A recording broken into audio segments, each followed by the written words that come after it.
We are all spoiled children. I am not joking. WWE has given us so much in a very short time frame that I cannot think of a better word to say that WWE has spoiled us. They have made the impossible possible. I will no longer say that that can never happen because of what WWE has given us since Survivor Series. They have given us so many just jaw-dropping, could not ever happen again moments that it's just insane. I'm going to give you 5 ways that WWE has completely ruined and spoiled us. And we're starting with CM Punk. In November, Survivor Series, CM Punk comes back. He literally comes back. This dude hated WWE so much. I mean, it's very well documented. I'm not going to just like have this 20-minute video on that. I'm just saying that no chance in hell this dude is coming back, to the point that when he does actually come back, there's a shirt that says hell froze over, because 10 years of just animosity and venom towards the WWE, literally accusing them of just malpractice and just horrible treatment and I literally can't believe that. Not only did he come back, but he's like the nicest guy now. Smiles and handshakes. It's crazy. Everybody that had a problem with CM Punk, they're like, the dude's a changed man.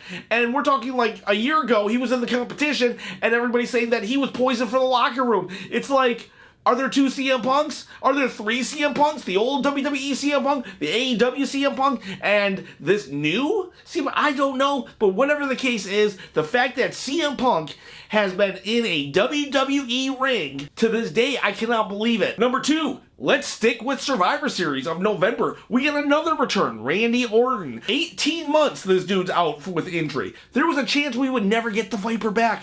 For real, his back so far gone, but in this day and age of medical miracles, we got Randy Orton back, and you can tell. Watch Randy Orton now. He really has a new lease on life. It's hard because this character is supposed to be such a wall for emotions and stuff, but like, you can tell that he's just reveling in the fact that he has a new lease on his career, another chance and everything, and it is just, it's crazy. 18 months, you're out with a back injury, you're probably going forever. But no, we got him back on the same pay-per-view as CM Punk. Number 3, The Rock came back. And when I say The Rock, I mean the actual The Rock. Attitude Era Rock came back. I never in a million years would have thought that I would have got to see bad guy Rock ever step foot in the ring again. And if he did, maybe for one promo, but this was full-blown heel Rock, and it was amazing. Absolutely amazing. I don't care what happened to get to this point,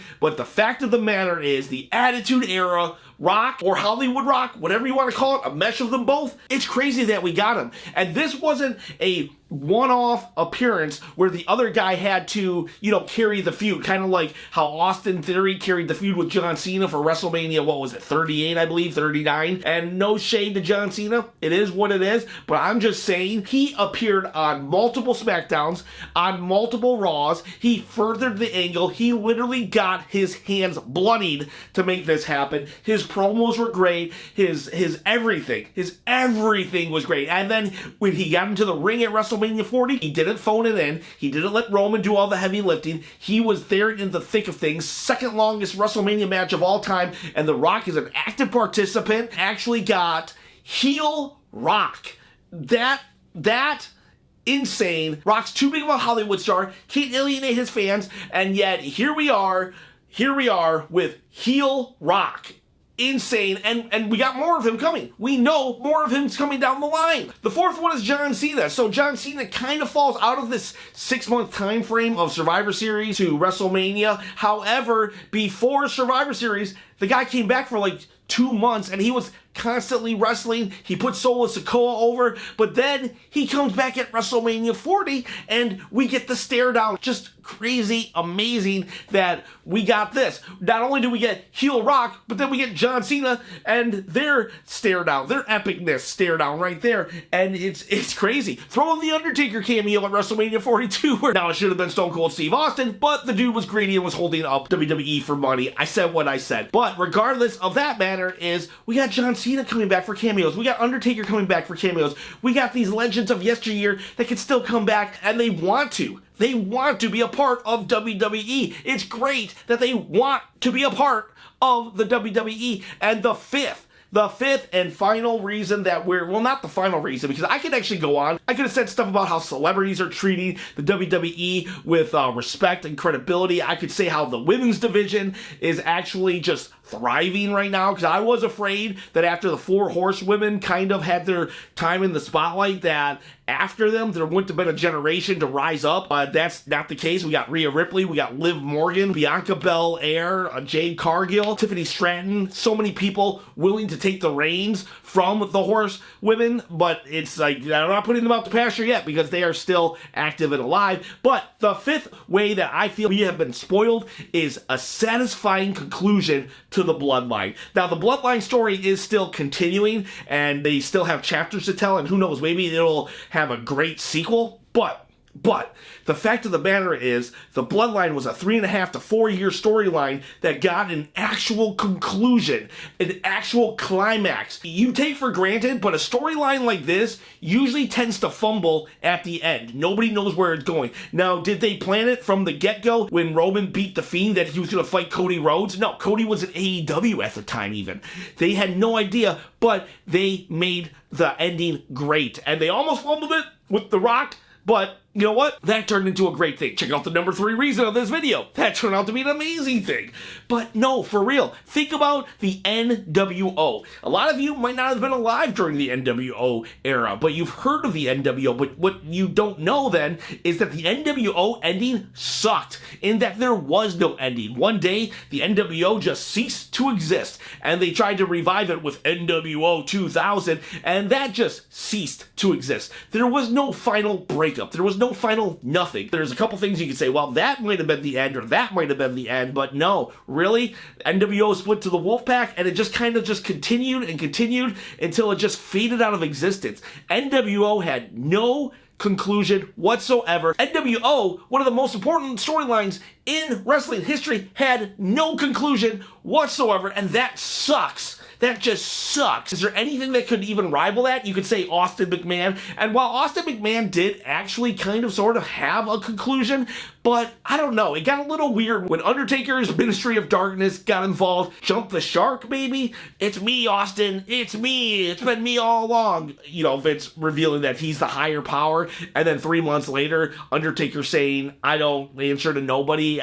Yeah. They wrote themselves into a corner, and they're like, okay, well, let's just do it this way. Let's just have Vince be the ultimate bad guy. So it did have its moment, but it felt like, I don't know, it did not feel as satisfying as you would have thought for how much those two hated each other. But when Roman Reigns lost, it was a satisfying conclusion, a passing of the torch. Now, a lot of people are not happy with Cody Rhodes, and they want the tribal chief back, and that's fine. You don't have to be happy with the outcome, but you can at least say the outcome was a conclusion, a bookend, an ending, right? And we don't get that sometimes in WWE. There are a lot of storylines that don't get concluded, and we got this one to be concluded, and it needed to be concluded because of how important it was on WWE, and it was just absolutely just amazing how they did it. It was a feel-good moment. Anything that happened after, don't even think about. Think about the ending, okay? It's like Avengers Endgame. Think about the ending of Avengers Endgame. Don't think about the Eternals.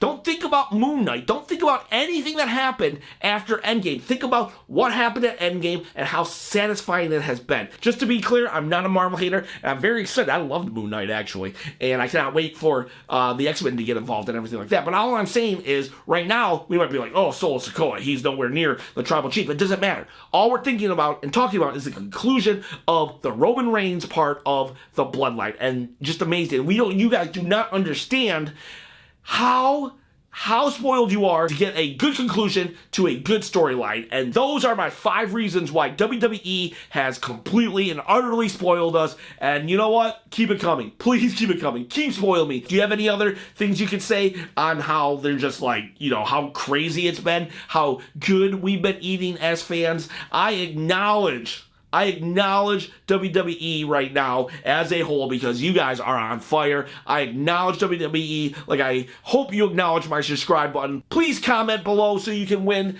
one of these belts. You comment below once I hit 10,000 subscribers. I hold the contest, and you might get the Smoking Skull belt or whatever belt you choose. I got a Winged Eagle, also not on camera. Guys, girls, have a great day.